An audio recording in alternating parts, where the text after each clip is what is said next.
พี่น้องหมอลำเฮ็ดคนกรุงเทพเซอร์ไพรส์เฮ็ดให้คนกรุงเทพตกใจอีกแล้ว เมื่อบรรดาพระเอกนางเอกของหมอลำอลังการโชว์ไปออกรายการอยู่กรุงเทพ3 ช่องนำกันไปไทยรัฐไป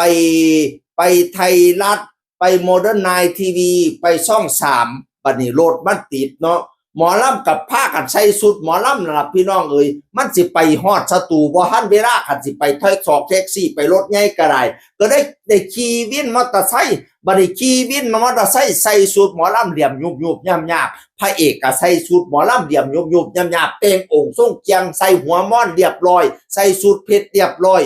นางเอกก็ใส่สุดเพชรเรียบร้อยซ้อนมอเตอร์ไซค์ซ้อนวินมอเตอร์ไซค์อยู่กลางกรุงเทพมหานครผู้ใดเห็นก็โอ้ยพากันตกใจพากันลุกเบิ่งกันแต่โคบพระเอกฟิล์มนาราทิพย์แล้วก็มาเขียนโพสต์ว่าทำไมคนมองเยอะมากฮ่า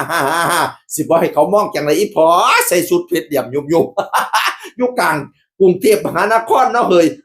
ใส่สูทเพชรพุ่นน่ะหลายผู้หลายคนพระเอกไอออนพระเอกฟิล์มนาราทิพย์พระเอกฮาดพิรพัฒน์น้องคอปเตอร์กับนั่นแพ้โอ้ยนางเอกหลายผู้หลายคนแบบตกใจว่าซั่นว่านั่นน่ะ ฟิล์มนาราทิพย์มาเขียนว่าแบบตกใจก็สิบ่ตกใจจังได๋เนาะพากันใส่สูทเพชรเหลี่ยมยุบๆย่ำๆไปมื้อเดียว3รายการพระเอกฟิล์มละว่า3รายการวันเดียวเรียบร้อยดีครับ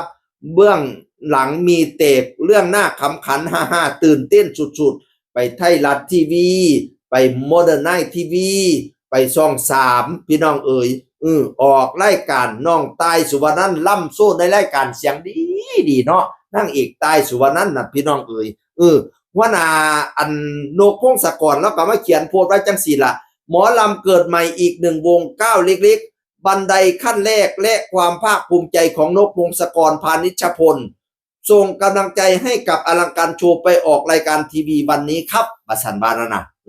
กับนั้นแพร่ผ้าไปหัวหน้าแพร่ผ้าไปพี่น้องเอ๋ยโอ้ยม่วนซื่นกันแท้โคกไปออกรายการ3รายการไปสร้างชื่อสร้างเสียงให้กับอลังการโชว์ไปข้าเจ้าก็บ่ไปซื่อๆดิข้าเจ้าไปคอนเสิร์ตนำดิวันที่8นี่อลังการโชว์เล่นอยู่คอนเสิร์ตโฟกพระนครรัชดากรุงเทพมหานครพี่น้องเอ๋ยวันที่8เล่นอยู่โฟกพระนครวันที่9ไปเล่นต่ออีกพะเนี่ยวันที่9เตยยาวๆตั้งแต่6 ทุ่มฮอดตี 3หมอลำอลังการโชว์วันที่9สำรองจองที่นั่งได้ที่อีสานตะวันแดงกรุงเทพคลองตันคอนเสิร์ตพะนะว่าบ่แม่นไปออกรายการซื่อๆไปหาเงินหาคำพร้อมไปหาประสบการณ์พร้อมไปสร้างชื่อสร้างเสียงพร้อมไปสร้างความตกใจให้กับไทยกรุงเทพพร้อมโอ้ยไทยกรุงเทพเห็นสูทเพชรขี่มอเตอร์ไซค์เหลี่ยมยุ่มๆย่ำๆก็ตกใจเขาทำอะไรกันวะเขาทำอะไรกันวะ เขาเล่นหนังหรือเปล่าเขาแสดงหนังหรือเปล่าวะติเนาะคุณกรุงเทพก็สิสงสัยที่ไหนได้เขาเฝ้าไปออกสตูเขาเฝ้าไปออกรายการไป3 ช่องมื้อเดียวเนาะเฮ้ยไปไทยรัฐไปช่อง 3ไปช่อง 9มันก็ได้ฟ้าวขี่มอเตอร์ไซค์แอน ตัวย่านบ่ทันเวลาเพิ่นเป็นกำลังใจให้เด้อหมอลำน้องใหม่เป็นกำลังใจให้พระเอกฟิล์มพระเอกฮาดพระเอกไอออนน้องคอปเตอร์กับนั่นแพ้เป็นกำลังใจให้น้องตายสุวรรณันท์เป็นกำลังใจให้